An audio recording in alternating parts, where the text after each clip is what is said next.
अस्सलाम वालेकुम वरहमतुल्लाहि वबरकातुह। तमाम साथियों से अपील है कि इस ऑडियो को ध्यान से तवज्जो के साथ सुने। इस ऑडियो का विषय है यूसीसी को लेकर एक कॉमन मुस्लिम क्या करे। मैं खुद भी एक कॉमन मुस्लिम होकर इस ऑडियो के माध्यम से यूसीसी के सिलसिले में कुछ बातें हमारे मुस्लिम माशरे तक, समाज तक पहुंचाना चाहता हूं। क्योंकि मैं एक कॉमन मुस्लिम हूं, सोचने और समझने के साथ, कुछ बातें बोलने के साथ, कुछ बातें करने का भी अल्हम्दुलिल्लाह हुनर और हौसला भी रखता हूं। तो इस सिलसिले में मैंने चाहा कि हमारे मुस्लिम समाज को इस सोशल मीडिया में इस विषय में कुछ बातें जो गौर करने वाली है और जो एक कॉमन मुस्लिम होकर सोचनी चाहिए, उस पर मैं कुछ बातें आपके सामने रखता हूं।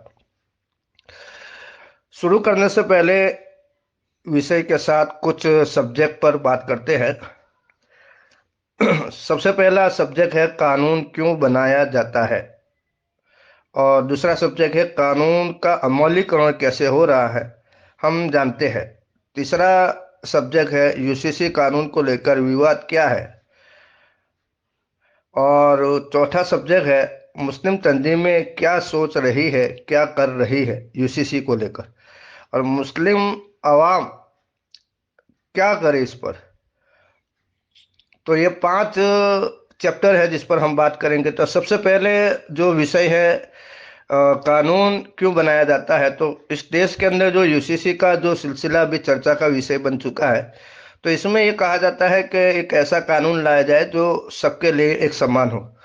तो कानून की जो परिभाषा है उसमें कानून अलग अलग तरीके से बनाए जाते हैं। कानून अलग अलग तरीके के आज भी संविधान में मौजूद है।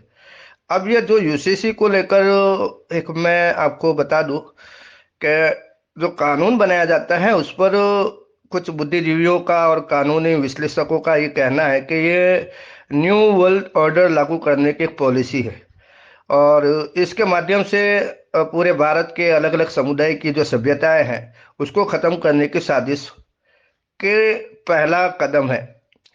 अब ये कानून जो बनाया जाता है उसमें बहुत सारे कानून हमारे सामने हम देखते हैं कि कानून लागू है।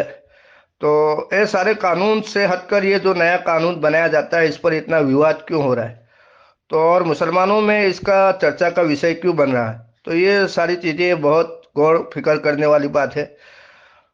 इसमें अगर हमें सबसे पहले समझना है तो ये समझना होगा कि यूसीसी कानून जो है देश के कौन से हिस्से में, कौन से राज्य में लागू है। तो आप सभी को जानकारी के लिए बता दूं कि हमारे देश में एक राज्य है गोवा, जिसमें यूसीसी का अमल आज भी होता है और कानून वहां लागू है। लेकिन जो ये कानून बनाया गया है, जिस तरीके से बनाया जाता है, और पिछले कुछ सालों से जो कानून के अंदर तब्दीलियां और बदलाव लाकर जिस तरह की प्रवृत्ति ये देश में हो रही है, उसको लेकर मुसलमान निश्चित रूप से चिंता में है। आप सभी को बता दूं कि एक कानून और बनाया गया था, किसान कानून। तो इसमें किसानों ने बकायदा अपनी जद्दोजहद करते हुए, संघर्ष करते हुए उस कानून को हटाने के लिए 1 साल से अधिक समय तक संघर्ष किया। तो प्रजा के हित में होते हैं कानून, प्रजा के विकास के लिए होते हैं कानून, और मानव विकास के लिए और देश की तरक्की के लिए कानून बनाए जाते हैं। और जो मानव समाज में मानव व्यवस्था से अलग होकर और विकृत दिमाग से और कानून और समाज और मानवता से अलग हटकर जो जिंदगी बसर करते हैं उनको कंट्रोल करने के लिए कानून बनाया जाता है। लेकिन हमारे देश के अंदर फिलहाल जिस तरह की प्रवृत्ति चल रही है, सिर्फ यूसीसी और का विषय नहीं है, बल्कि ऐसे कई विषय है जिसके ऊपर हमें गुफ्तगू करनी चाहिए, जिस पर मैं आगे बात करूंगा। कानून का अमलीकरण कैसे हो रहा है हम सब जानते हैं। आज गरीब से गरीब और मध्यम वर्ग के लोगों पर और दूसरे जितने भी भ्रष्टाचार के इश्यूज है और बहुत सारी सिस्टम में खराबी है, तो ये सारी चीज़ों पर कानूनी अमलीकरण देश में कैसा है उस पर हम बात करें तो समाज में और भारत के लोगों में पूछा जाए तो 70-80% लोग कहेंगे कि जो व्यवस्था चल रही है कानूनी उससे हम संतुष्ट नहीं है। तो ये परिस्थिति है। ऐसी परिस्थिति में यूसीसी का विषय बनाकर जो काम कर रहे हैं, यूसीसी जो कानून को लेकर विवाद किया जा रहा है, तो इसमें मुसलमानों को समझने की ज़रूरत है कि जो सबसे पहले तो मुसलमानों की एक कमज़ोर सोच है कि मुस्लिम समाज को इसमें विरोध करने की ज़रूरत नहीं है, वरना हमें नुकसान होगा। तो देखो भाई, जब तक हम लोग नफा और नुकसान की सोचते रहेंगे, तब तक हम लोग हमारे अधिकार, कायदे कानून और सामाजिक व्यवस्था के लिए खुद को तैयार करने के लिए और हमारी सोच बनाने के लिए कभी हम आगे नहीं बढ़ सकते हैं। तो ये सोच बिल्कुल मुसलमानों को बदलनी चाहिए कि हमें विरोध नहीं करना चाहिए, विरोध करना चाहिए, लेकिन जिस तरीके से हम लोग आए दिन नए नए आंदोलनों में हमारी तंजीमों की तरफ से ये सस्ता जुगाड़ बनाया गया है कि भाई ईमेल आईडी से आप विरोध करो, ये भी एक अच्छा तरीका है, लेकिन इसका कोई मायने नहीं है। क्यों? इसकी वजह यह है कि मुस्लिम तंजीम में जिस तरीके से मुस्लिम पर्सनल लॉ बोर्ड ने अभी जो सोशल मीडिया में अपने इश्तिहार जो शाये किए हैं, जो पैम्पलेट वायरल किए हैं, उसमें जो बारकोड दिया गया है, स्कैनर दिया गया है, तो सारी चीज़ों में लोग इसमें लगे हैं। लेकिन आप सब जानते हैं कि टेक्नोलॉजी पर और देश की सत्ता पर किसका कब्जा है। अगर ईमेल से ही पूरा अगर फैसला किया जाए, तो मुझे जहां तक मालूम है कि 3 तलाक के इश्यू में करोड़ों लोगों की सिग्नेचर सरकार तक, सुप्रीम कोर्ट तक पहुंचाई गई थी, फिर भी हमें उनमें 3 तलाक के विषय में हमें कोई सफलता नहीं मिली है। तो ये इतना कारगर उपाय नहीं है। मुसलमानों को चाहिए कि इस देश के अंदर सामाजिक व्यवस्था, सामाजिक जो भी ढांचा पाता है उसको भी समझे, और देश के लोकतंत्र और कायदे और कानून को भी समझे। मुसलमानों की कमजोरी ये रहा है, और मुसलमानों की तंजीमों की भी ये कमजोरी है कि वो ये कानून और अधिकार और ऐसे बहुत सारे चैप्टर पर वो इतना खास कुछ काम करती ही नहीं है, जिसकी वजह से जब भी ऐसी कोई साजिश होती है या मुसलमानों को कानून के माध्यम से घेरने की कोशिश होती है, तो मुसलमान उसका बचाव करने के लिए और मुसलमान अपना पक्ष रखने के लिए उतने कामयाब नहीं होते हैं। हाँ, एनआरसी के वक्त जो मुसलमानों का नया जनरेशन था और जो बेखौफ थे, नीडर थे, उन लोगों ने पूरे देश में, खासतौर पर शाहीन बाग से जो आंदोलन चला, उसके बाद पूरे देश में आंदोलन हुआ, तो सरकार उसके दबाव में आकर यूसीसी का, एनआरसी का जो कानून था, उसको फिलहाल के लिए स्थगित कर दिया गया। तो जब तक हम लोग सरकार के सामने लोकतांत्रिक तरीके से अपनी आवाज उठाकर सरकार पर प्रेशर नहीं बनाएंगे, तब तक हमारे कानून के और हमारे समाज को लेकर, हमारी शरीयत को लेकर इसी तरह पॉलिटिक्स होती रहेगी। अब जब लोग, बहुत सारे मुसलमानों की तंजीमें ये कह रही है, कुछ अपने आप को सामाजिक कार्यकर्ता भी और पॉलिटिकल लीडर भी ये कहते हैं कि हमें विरोध नहीं करना चाहिए। तो जैसे मैंने पहले कहा कि विरोध करना इस भारत देश के हर नागरिक का अधिकार है। इसी को हम कहते हैं कि ये लोकतंत्र की खूबसूरती है। अगर किसी भी लोकतंत्र में प्रजा अपने ऊपर हो रहे अत्याचार, अन्याय के खिलाफ विरोध नहीं करती है, तो फिर धीरे धीरे ऐसी परिस्थिति आ जाती है कि एक तानाशाही हुकूमत मुसल्लत हो जाती है। तो मुसलमानों की जो तंजीमें हैं और जो लोग ये कहते हैं कि हमें विरोध नहीं करना चाहिए, तो इन लोगों को भी अपनी बात को कहने से परहेज करना चाहिए कि भाई, विरोध करने की अगर आपके अंदर क्षमता है तो विरोध करिए, लेकिन पूरे कायदे कानून को ध्यान में रखते हुए, समाज को समझते हुए, समाज की जो परिस्थिति है उसको समझते हुए आप पूरी रणनीति बनाकर सरकार के सामने विरोध करें। हम देखते हैं कि यही यूसीसी को लेकर आदिवासी समुदाय और दलित समुदाय और ऐसे बहुत निचले वर्ग के समुदाय जो हम लोग मानते हैं, वो लोग यूसीसी के विषय में बहुत सारी जगह पर विरोध कर रहे हैं। लेकिन मुसलमान है कि वो ईमेल पर डिजिटल विरोध करने में लगा हुआ है। तो इससे ये होगा, मेरा तर्क ये है कि हम लोग जो इस देश की आज़ादी के लिए जो लड़ने की जो हमारी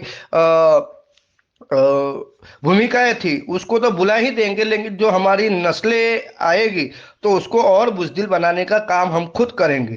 तो इसको समझते हुए हमें, अगर हमारे अंदर कुव्वत है, ताकत है, तो हमें ये कोशिश करनी चाहिए कि हमारे माशरे में, समाज के हर हर घर तक इस बात की खबर पहुंचाई जाए कि देश की जो व्यवस्था और कानून बनाए जाते हैं, बिल्कुल हमें टारगेट करके बनाए जाते हैं, और इस देश के अंदर जो सभ्यता है अलग अलग समुदाय की, उसको खत्म करते हुए न्यू वर्ल्ड ऑर्डर को लागू करवाने के पीछे लगी हुई ये सत्ता है। ये चीजें हमें हर घर घर तक पहुंचानी है और इस पर हमें काम करने की जरूरत है। दूसरी बात, जो मुस्लिम अवाम को इस पर क्या करना चाहिए, तो इस पर काम करने के लिए तो जैसे मैंने तरीका आगे बताया, ये भी एक तरीका है। एक तरीका ये भी है कि हमें कुछ स्लोगन अपने अंदर तैयार करने पड़ेंगे। कुछ बातें यूसीसी को लेकर जब हम बात करेंगे किसी किसी के भी साथ, तो हम किस तरीके से बात शुरू करें, तो उसके लिए सबसे पहले जो मुझे समझ में आता है तो वो ये है कि हम ये कहें कि सरकार को पहले अपनी जो कानून व्यवस्था है उसको सुधार लाने के लिए और सही तरीके से चलाने के लिए काम करना चाहिए, फिर नए कानून की बात करनी चाहिए। दूसरा ये भी स्लोगन और बात की शुरुआत करनी चाहिए कि आप लोग पुराने जो कानून है और जो मानव अधिकार है, इस समाज के अलग अलग समुदाय के जो भी अधिकार है, उन अधिकारों को सही ढंग से चलाओ और उन अधिकारों से इस मानव जो समाज है भारत का, उनका विश्वास जीतने की कोशिश करो। फिर बाद में आप नया कानून लाने की कोशिश करो। ये एक दूसरा तर्क है। और साथ में मैं आपको एक और चीज बता देता हूं कि ये यूसीसी को लेकर हम अगर कुछ काउंटर पॉलिसी बनाना चाहते हैं, तो ये बात जो मैं कहना चाहता हूं, बहुत सारे एक्टिविस्ट है और मुस्लिम समाज की तंजीमें हैं, उलमा किराम है, उन तक ये मैं बातें पहुंचाना चाहूंगा कि ये बात जो है कि कानून की ये जो परिभाषा बनाई गई है जो इलेक्शन के समय या अपनी राजनीति को लेकर जिस तरह के प्रोपेगेंडे किए जाते हैं, उसके सामने हम किस तरह काम करें।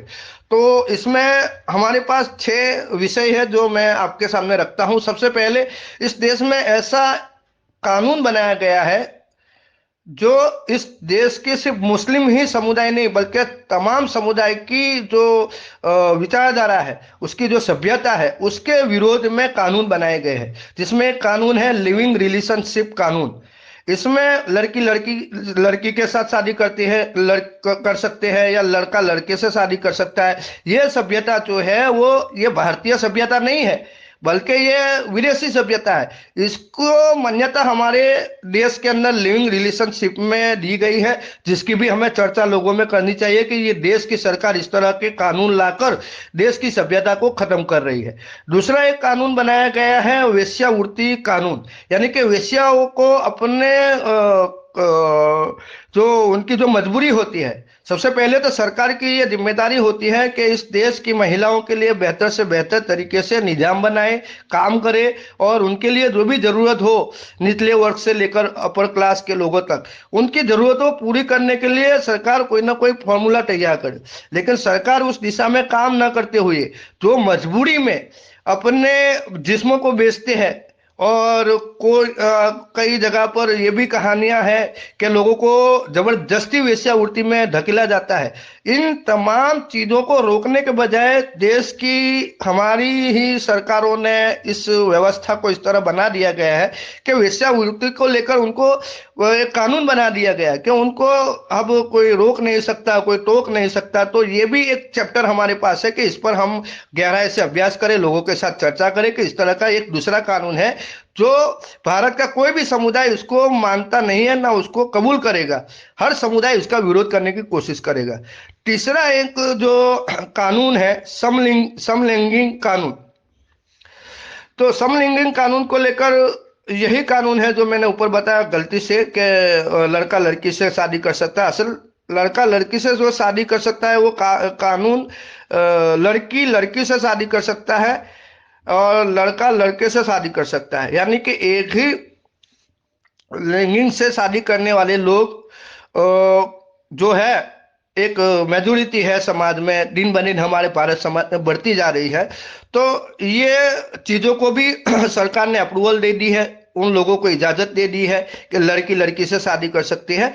और ऊपर जो लिविंग रिलेशनशिप में जो बात हुई उसमें थोड़ी मेरी गलती हो गई है। लिविंग रिलेशनशिप में ये है कि आप बिना शादी के भी आप किसी भी लड़की के साथ या लड़की लड़की के साथ संबंध रख सकती है। ये भी भारतीय समुदाय के विरोध में ये पूरा कानून बनाया गया है। चौथा एक कानून बनाया गया है 2022 में, नेशनल पब्लिक हेल्थ बिल। यानी कि इस बिल के माध्यम से पूरे भारत की मानव व्यवस्था को मेडिकल क्षेत्र से लेकर बीमारियों से लेकर ये हेल्थ को लेकर एक पूरा एक ऐसा स्ट्रक्चर बनाया गया है ऊपर से लेकर नीचे तक कि उनको कंट्रोल किया जाएगा आने वाले दिनों में। और इस बात की बहुत सारे लोग जो एनालिसिस करने वाले हैं, बुद्धिजीवी लोग हैं, वो अपनी बात रख रहे हैं कि भाई ये जो नेशनल पब्लिक हेल्थ बिल है वो आने वाले दिनों में भारत को कंट्रोल करने के लिए सबसे घातक साबित होगा। और पांचवा जो कानून मैं यहाँ चर्चा में लाना चाहूंगा कि जो सरकार ये बात कर रही है कि सबके लिए एक समान कानून हो, तो हमारे गुजरात के अंदर एक कानून है आसान धारा कानून। ये सरकार ने गुजरात के अंदर 8 ऐसे शहरों में लोगों को विभाजित कर दिया है कि अलग अलग विस्तार में अलग अलग जो समुदाय के लोग हैं वो विस्तार में जाके कोई अपनी खरीद मकान की या जमीन की खरीदी नहीं कर सकते हैं। यह आसान धारा समाज को बांटने का काम करती है। तो इस तरह के कानून भी समाज को बांट कर ये लोग बना रहे हैं, और एक तरफ ये लोग यूसीसी यूनिफॉर्म सिविल कोड की बात कर रहे हैं। तो ये एक काउंटर पॉलिसी में हम जो पांचवा विषय लाएंगे वो आसान धारा कानून का लाएंगे। और जो आसान क्षेत्र है उन क्षेत्रों में आने वाले जितने भी मुसलमान लोग हैं उनको चाहिए कि इस विषय पर गहराई से सोचे और इस विषय पर सरकार के सामने एलिगेशन करें कि आप एक तरफ समान सिविल कोड की बात करते हैं, दूसरी तरफ आप समाज को बात कर इस तरह के कानून लाने की कोशिश कर रहे हैं। तो ये एक छठा पॉइंट है। और सातवां मेरा एक तर्क है कि आप ये देख सकते हैं कि हमारे देश के अंदर जिस तरह की राजनीति की जाती है सत्ता में रहने के लिए, सत्ता में आने के लिए, तो उसमें तर्क करने के लिए ये है कि सत्ता जिस तरीके से काम कर रही है, तो जो पुरानी जो पार्टियां थी उनको भी तोड़ी जाती है, मरोड़ा जाता है, उनके जो सांसद एमएलए सबको खरीदा जाता है, धमकाया जाता है, फिर अपनी पार्टी के साथ जोड़ा जाता है। ऐसी ही घटनाएं हमारे सामने अभी आ रही है। जैसे हमारे महाराष्ट्र से खबरें हम आए दिन सुनते रहते हैं कि शिवसेना को पूरी तोड़ दिया गया, और जो सिंबल था उन पुराने लोगों के पास, उनके पास से उनकी जो सिंबल यानी उनकी पहचान, वो पहचान भी उनकी छीन ली गई। और दूसरी बात क्या, अभी लेटेस्ट में एनसीपी है, एनसीपी के जो शरद पवार है उनके पास से भी वो सिंबल छीन लिया गया। तो ये सारी चीजें दर्शा रही है कि देश की जो सिस्टम और सरकार पूरा देश को कंट्रोल करने की कोशिश कर रही है। तो ये सरकार इस तरीके से काम कर रही है, इसलिए हमें विश्वास नहीं है कि ये सरकार कोई भी कानून लाएगी वो सही ढंग से उसको अमल करेगी, और अमल करते हुए वो इस देश के विकास तरक्की के लिए, इस देश के मानव समाज के अंदर कायदे कानून का विश्वास जीतने के लिए कोई काम करेगी।